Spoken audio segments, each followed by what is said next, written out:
변박 목사의 아침 묵상 2026년 7월 26일 주일 아침입니다. 오늘은 에스라서 4장 1절로 24절 말씀을 통해서 성취가 아닌 거룩을 세우는 건축, 이런 제목으로 말씀 묵상의 은혜를 나누겠습니다.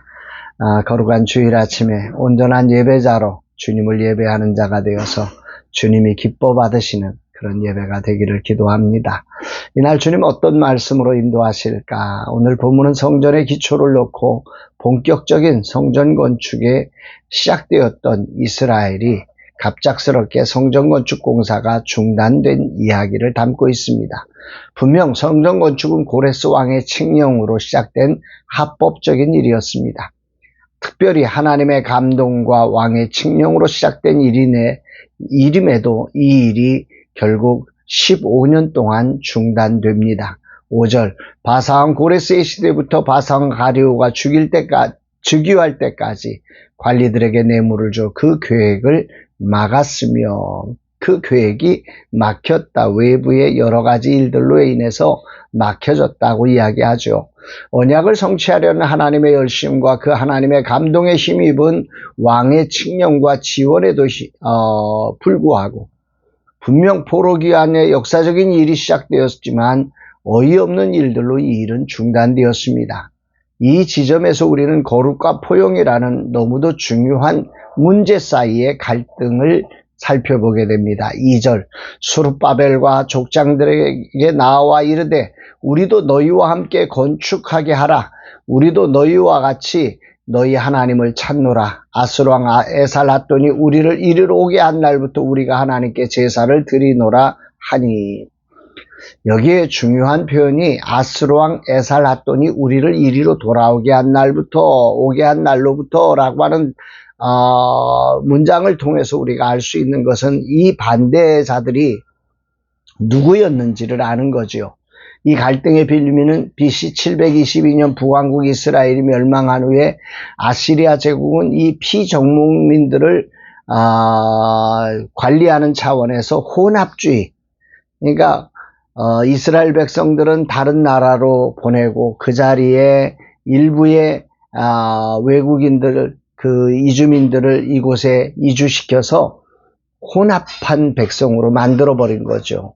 그래서 사마리아 지역에는 이방 민족이 들어와서 남은 이스라엘 백성들과 피가 섞이는 혼합된 민족이 되어지는 그런 안타까운 사건이 벌어지게 된 거지요. 이 과정에 이들은 여호와 하나님을 유일한 언약의 주님으로 섬긴 게 아니라 다른 여러 신들 중에 하나로 혼합된 신앙을 갖게 된 것입니다. 여호와께도 예배를 드리지만 동시에 이방 우상에게도 예배하는 그런 혼합주의가 된 거지요. 여기에 대해서 열왕기하 17장 33절은 이와 같이 그들이 여호와도 경외하고 자기의 풍속대로 자기의 신들도 섬겼더라, 이렇게 기록을 합니다.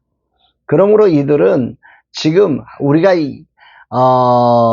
아수르에 의해서 멸망한 이래로 계속 우리는 하나님을 섬겼다고 얘기하는데, 이들의 말이 거짓말은 아니지만 이들은 혼합된 신앙 안에서 하나님을 섬겼다고 하는 것이고, 이들의 요청은 연약한 이스라엘을 압박해서 자신들의 기득권을 차지하려는 의도가 담긴 요청이었음을 우리는 알게 됩니다. 이런 것을 간파한 이스라엘의 지도자들은 이들의 요청을 거절하지요. 3절에 스룹바벨과 예수아와 기타 이스라엘 족상들이 이르되 우리 하나님의 성전을 건축하는데 너희는 우리와 상관이 없느니라. 바사왕 고레스가 우리에게 명령하신 대로 우리가 이스라엘의 하나님 여호와를 위하여 홀로 건축하리라 하였더니, 인간적인 눈으로 보면 인력과 지원이 턱없이 부족한 상태에서 이들이 같이 한다고 하면 얼마나 좋겠습니까? 도움을 받아들이는 것이 합리적이고 지혜로워 보일 수 있는데 스룹바벨과 지도자들은 이들을 단칼에 거절했습니다. 왜 그럴까요? 이들은 70년 포로 생활을 통해 하나님이 약해서 우리가 멸망한 게 아니라 우리가 하나님을 떠나 세상과 타협하기에 멸망했음을 분명히 알고 있는 거죠.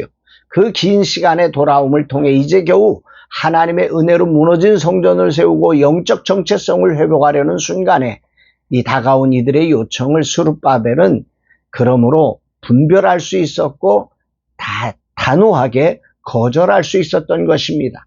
타협을 통한 성전의 더 큰 규모가 아니라 초라할지라도 말씀대로 드려지는 거룩함의 영적인 정체성을 가진 성전 건축이 되기를 선택한 것입니다. 이들에 의해 방해와 모략을 당해 어려움을 겪을 것이 너무 뻔하지만 이 문제는 정치적인 해결점이 아니라 하나님을 향한 거룩함을 선택해야 할 때임을 그가 분별해냈던 것입니다. 이것이 쉽지 않지요. 그럼에도 불구하고 정말 이 당당한 선택을 했다는 사실이 큰 울림을 줍니다. 아마도 이스라엘 내부에서도 많은 이들이 타협을 통한 평화적인 해결책을 찾자는 이들이 존재했을 것입니다. 70년이나 고생했으니 이제는 정말 고생 없이 가자고 외치는 이들이 왜 없었겠습니까? 결론은 이 일로 공사는 완전히 중단됩니다. 24절, 이에 예루살렘에서 하나님의 성전 공사가 바사왕 다리오 제2년까지 중단되니라. 과연 이들의 선택은 올바른 선택이었을까? 15년간 중단된 이 현실에 사람들은 무엇이라고 외쳤을까? 과연 어떻게 하는 것이 옳은 선택일까를 질문하게 됩니다. 스룹바벨이 조금만 더 유연하게 외교적으로 대처했다면 공사가 중단되는 아픔을 피할 수 있지는 않았을까라는 의문이 드는 것은 너무도 자연스럽고 당연한 질문이라 생각됩니다. 아무리 하나님의 감동과 왕의 칙령이라는 분명한 사인으로 시작되었다 해도 반대는 언제나 존재하고 완공이라는 목표를 위해 타협을 선택하는 것은 다시 과거의 죄악을 반복하는 것임을 이 스룹바벨과 지도자들은 분명히 인식했고 그래서 이 부분에 대해서 단호한 결정을 했고 15년이라는 중단을 감내해야 했던 것입니다. 이스라엘의 회복과 세움을 이루기 위해 말씀에 순종하는 인내와 조정과 갈등이라는 분명한 자리가 존재해야 함을 깨닫습니다. 말씀과 거룩함을 지키기 위해 내린 바른 결단 때문에 삶에 일어나는 사역이 오히려 막히고 멈춰서는 것처럼 보일 수 있습니다. 세상은 그것을 유연하지 못해 생긴 실패라고 비난할지 모릅니다. 그러나 하나님은 그 멈춤의 시간 속에서 우리의 자아와 세상에 대한 미련을 깎아내리시며 마침내 학개와 스가랴를 보내시듯 당신의 영으로 다시 일으켜 세우시는 더 큰 부흥을 준비하십니다. 아니, 바른 부흥을 이루어 가십니다. 멈춤은 실패가 아니라 오직 성령으로만 이루어질 후반전의 사역을 기다리는 거룩한 인내의 시간일 뿐입니다. 결과로만 평가되는 세상에서 스룹바벨과 함께한 지도자들은 실패라는 낙인으로 얼마나 힘들었을까? 아니, 자신의 욕망을 자극하며 자기 안에서 외쳐지는 사단의 정죄에 얼마나 고통을 겪었을까? 16년이 될 때까지 겪었을 스룹바벨의 영적 전투가 눈에 선하게 다가옵니다. 지난 라마나의 선교의 사역 16년이 어쩌면 내게 이런 갈등의 시간이 아니었는지 모릅니다. 결과를 드러내야 한다는 강박감, 빨리 이루어야 한다는 조급함, 규모를 보여주어야 한다는 교만함 등 내 안에 사단이 펼친 여러 전쟁터를 돌아보게 하는 말씀이 오늘 말씀이라 생각됩니다. 전반전 많은 실패가 있었습니다. 그러나 인간적인 방식이 아니라 하나님의 뜻을 이루기 위해 날마다 말씀을 묵상하며 몸부림을 쳤습니다. 전적인 하나님의 은혜로 나 같은 사람이 인간적인 욕망을 버릴 수 있도록 인도하심에 감격할 뿐입니다.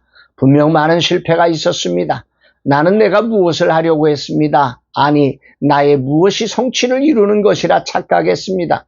힘으로 되지 않고 능으로 되지 않고 오직 성령으로 되는 것임을 정말 알지 못했습니다. 그리고 은퇴의 즈음에서야 겨우 이 사실을 그림자처럼 알게 되어지고 있습니다. 하나님의 은혜로 말입니다. 진정 일을 이루는 일은 내가 아닙니다. 오늘 말씀을 통해 주님은 다시 분명하게 알게 하십니다. 스룹바벨이 아닙니다. 스룹바벨이 하는 일은 성전을 세우며 규모가 아닌 거룩을 결정하고 타협하지 않는 일이었습니다. 그때 하나님은 학개와 스가랴 선지자를 일으켜 끝내 하나님의 거룩한 성전을 완성하십니다. 나의 후반전 키워드는 그래서 세 가지입니다. 거룩과 포용과 감사입니다. 그 첫 번째이자 전부를 담는 것이 거룩입니다. 거룩을 지키기 위한 포용이고 거룩의 표현으로 감사가 되어야 합니다. 타협을 위한 포용과 감사가 된다면 그것은 타락입니다. 주님, 이 종이 거룩을 지켜가는 종이 되게 하옵소서. 거룩함을 위해 세상을 사랑으로 포용하는 주님의 삶을 재현하게 하시고 또한 거룩함을 위해 헌신한 이들을 감사로 격려하며 이들을 세워가게 하옵소서. 고백하게 됩니다. 사랑하는 여러분, 세상은 결과와 규모로 성공을 말하지만 하나님은 타협하지 않는 멈춤 속에서 오직 성령으로 지어지는 거룩한 부흥을 우리에게 요청하십니다. 그 거룩한 부흥을 성령 안에서 그분이 완성해 가실 것입니다.